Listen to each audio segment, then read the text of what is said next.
नगर में किशोर नाम का एक नवयुवक रहता था। उसे अपने पिता से विरासत में बहुत कुछ मिला था। इसका फायदा उसके मतलबी दोस्तों ने उठाया। रोज अलग अलग बहाने बनाकर उससे खूब धन लूटते। किशोर की माँ उसे खूब समझाती, लेकिन वो अपनी माँ की कोई बात ना सुनता। धीरे धीरे अपने निकम्मे दोस्तों के कारण उसने अपना सारा धन बर्बाद कर दिया।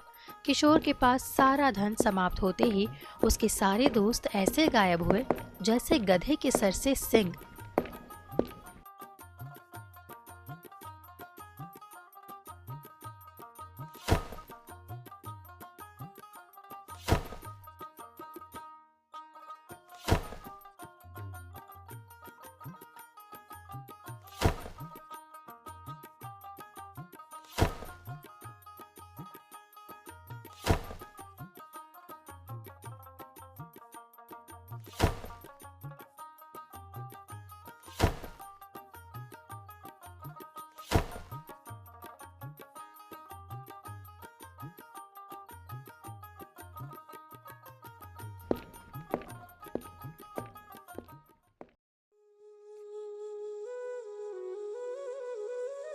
बेटा, दुखी होने से अब कोई लाभ नहीं है।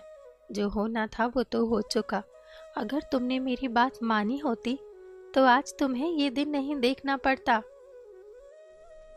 माँ, मुझे इतना दुख तो धन के समाप्त होने का नहीं है जितना मेरे दोस्तों का मुझे धोखा देने का है। माँ, मुझसे गलती हो चुकी है, किंतु अब मैं क्या करूँ?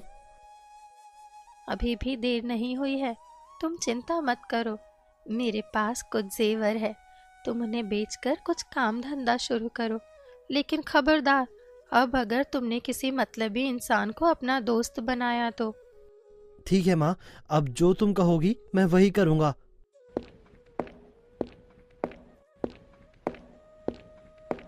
किशोर ने अपनी माँ की बात मान ली और अपनी माँ के जेवर बेचकर नया कारोबार शुरू कर दिया। कुछ ही दिनों में उसका कारोबार बहुत ही अच्छा चलने लगा। लेकिन अब अपने पुराने दोस्तों से मिलने की आदत की वजह से किशोर बेचैन रहने लगा।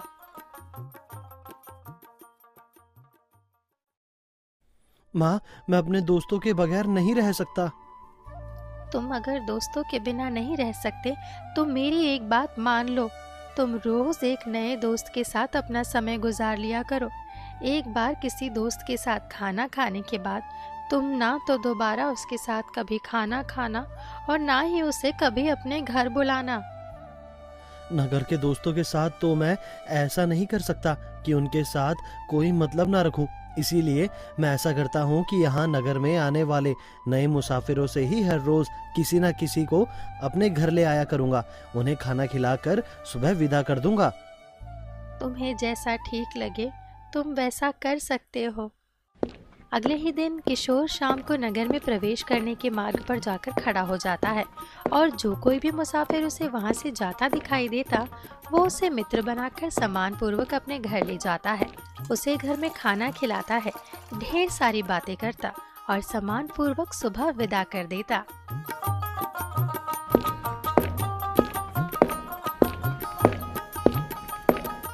देखा, मैंने कहा था ना कि धीरे धीरे तुम्हारा उन मतलबी दोस्तों से पीछा छूट जाएगा। तुमने ठीक कहा था माँ, मुझे नए नए दोस्त बनाने में बहुत अच्छा लगता है और मेरा मन भी प्रसन्न रहता है। एक दिन किशोर जब किसी नए मुसाफिर के इंतजार में बैठा था तो उसे सामने से एक सौदागर अपने नौकर के साथ आता दिखाई दिया। दरअसल वो सौदागर नगर का राजा था जो नगर का भ्रमण करने के लिए भेष बदलकर महल से निकला था। प्रणाम मित्र, क्या तुम आज मेरे घर चलकर वहीं पर भोजन कर सकते हो? तुम कौन हो और मुझे भोजन का निमंत्रण क्यों दे रहे हो?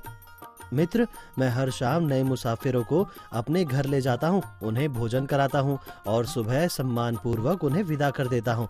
इससे मुझे संतुष्टि मिलती है। ठीक है मित्र, तो मैं अवश्य तुम्हारे घर में भोजन करूँगा। किशोर की बात सुनकर राजा उसके घर जाने को तैयार हो जाता है। किशोर की माँ भोजन लगाती है और सभी भोजन करते हैं और किशोर महाराज से ढेर सारी बातें करता है।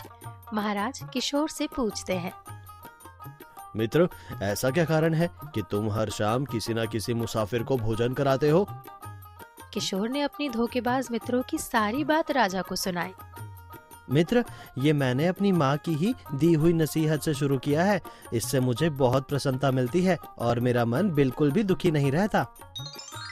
मित्र किशोर, जो तुमने हमें ये दावत दी है और अपने घर में आश्रय दिया है, इसके बदले में मैं आपके लिए कुछ करना चाहता हूँ। भगवान ने मुझे सब कुछ दिया है, मुझे किसी चीज की कोई कमी नहीं है, बल्कि मैं तो आपका एहसानमंद हूँ कि आप मेरे घर दावत पर आए।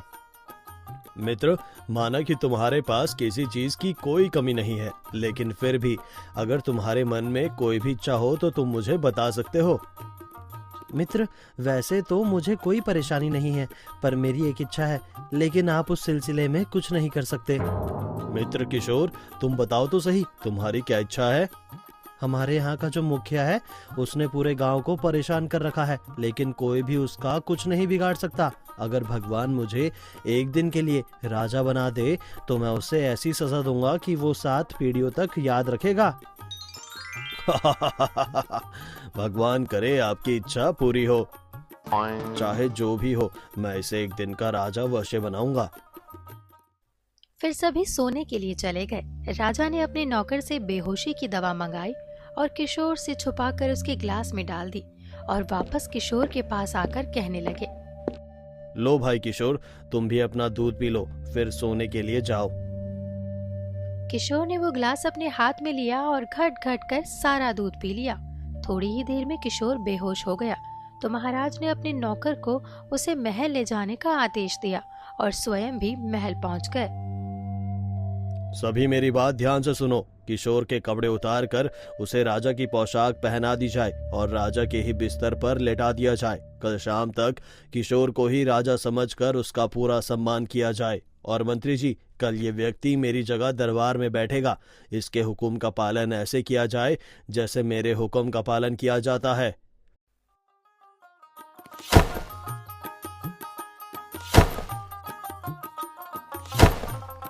महाराज की आज्ञा का पालन किया गया। किशोर को शाही पोशाक पहनाकर बिस्तर पर लेटा दिया गया। सुबह हुई तो एक नौकर ने किशोर को जागते हुए कहा, महाराज की जय हो। महाराज, सुबह हो गई है, अब आप स्नान करके दरबार में चलने के लिए तैयार हो जाएं। किशोर ने ये सुना तो वो सन्न रह गया। इधर उधर देखकर सोचने लगा, ये मैं कहाँ गया हूँ और ये कौन है जो मुझे जगा रहा है? मैंने ये किस प्रकार के वस्त्र पहने हैं? कहीं मैं स्वप्न तो नहीं देख रहा? हाँ, कल सौदागर से बात करते हुए राजा का जिक्र किया था। लगता है मैं वही स्वप्न देख रहा हूँ। राजा साहब, जल्दी से उठिए, सभी दरबारी आपका इंतजार कर रहे हैं। क्या भगवान ने मुझे सच में राजा बनवा दिया? किंतु ऐसा कैसे हो सकता है? देखो भाई, तुम्हें कोई गलतफहमी हुई है, मैं कोई राजा वाजा नहीं हूँ। ये कैसे हो सकता है महाराज कि मैं आपका गुलाम आपको भूल जाऊं? लगता है आज आपने कोई बुरा सपना देखा है। किशोर को कुछ भी समझ नहीं आ रहा था कि कल तक वो एक सामान्य व्यक्ति था और आज अचानक राजा कैसे बन गया। लेकिन उसने नौकर की बात मान ली और तैयार होकर दरबार पहुंच गया। महाराज की जय हो। आपने क्या हुक्म किया है महाराज? क्या फरियादी पेश किया जाए?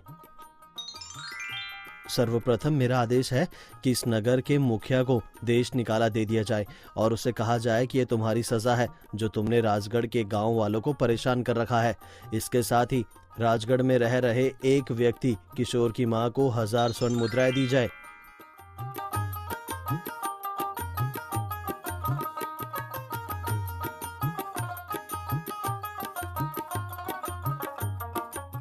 राजा बने किशोर की आज्ञा का पालन हुआ। फिर उसे महल में शाही भोजन करवाया गया और सोने से पहले उसे एक गिलास दूध दिया गया जिसमें बेहोशी की दवा मिली हुई थी, जिसे पीकर किशोर बेहोश हो गया। किशोर को उसके पुराने वस्त्र पहनाकर उसे उसके घर में पहुंचा दिया गया। सुबह होते ही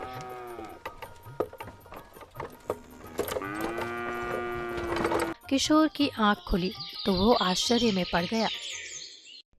सैनिक, सैनिक, दासियां, सभी कहाँ हो? जल्दी आओ। किशोर जोर जोर से सभी को आवाज देता रहा, लेकिन कोई भी नहीं आया। थोड़ी देर बाद उसकी माँ उसके सामने उपस्थित हुई। क्या हुआ बेटा? हाँ किशोर, तुम ये बहकी बहकी बातें क्यों कर रहे हो? तुम किसे अपना बेटा कह रही हो? ये क्या, तुम अपनी माँ को नहीं पहचान रहे हो?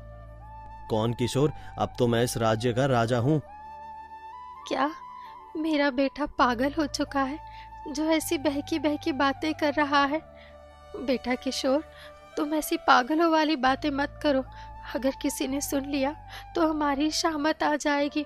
और तुझे पता भी है, इस राज्य के राजा ने मुसाफिरों को भोजन कराने के लिए हमें इनाम में 1000 स्वर्ण मुद्राएं दी है। माँ, मैं ही तो राजा हूँ। मैंने ही तो आपको 1000 स्वर्ण मुद्राएं देने का आदेश दिया था। बेटा किशोर, अगर तुम्हारी ऐसी अजीब बातें पड़ोसियों ने सुन ली तो वो तुम्हें पागल खाने डलवा देंगे। क्या मैं सच में किशोर हूँ? हाँ बेटा, तू मेरा बेटा किशोर है। किशोर को कुछ भी समझ नहीं आ रहा था और अब वो बहुत परेशान रहने लगा। ना तो कारोबार को देखने जाता और ना ही नए मुसाफिरों को भोजन करवाता। बेटा, मुझे लगता है तुम्हें मुसाफिरों को फिर से भोजन करवाना प्रारंभ कर देना चाहिए। इसी से तुम्हारी समस्या का समाधान होगा और तुम्हारा मन भी शांत रहेगा। तुम ठीक कहती हो माँ। नए मुसाफिरों को अपना मित्र बनाकर अपने दिल की बातें करूंगा तो परेशानियां स्वयं ही समाप्त हो जाएंगी। ये सोचकर किशोर नगर में प्रवेश करने के मार्ग पर खड़े होकर नए मुसाफिरों का इंतजार करने लगा। कुछ देर इंतजार करने के बाद उसे सामने से वही सौदागर जो उस नगर के राजा थे आते हुए दिखाई दिए। लेकिन उन्हें देखकर किशोर ने मुंह फेर लिया तो राजा ने कहा, किशोर, पुरानी बातें भूल जाओ। मैं आज रात भी तुम्हारे घर पर ही बिताना चाहता हूँ। नहीं, मैं आपको अपने घर नहीं ले जा सकता। आपको घर ले जाने के कारण ही मेरे साथ कुछ अजीब घटनाएं होने लगी। मैं जानता हूँ तुम्हारे साथ क्या क्या हुआ। लेकिन आपको कैसे पता कि मेरे साथ क्या हुआ? किशोर, दरअसल मैं ही इस नगर का राजा हूँ। मैं ही भेष बदल कर नगर के भ्रमण पर निकला था तो तुम्हारे घर आया था और मैंने ही तुम्हारे दूध में बेहोशी की दवा मिलाकर तुम्हें अपने महल में पहुंचा दिया था। महाराज ने बाकी सारी कहानी विस्तार पूर्वक किशोर को बताते हुए कहा, क्योंकि तुम एक दिन के राजा बनकर मुखिया को दंड देना चाहते थे, इसीलिए मैंने तुम्हें एक दिन का राजा बनाया था।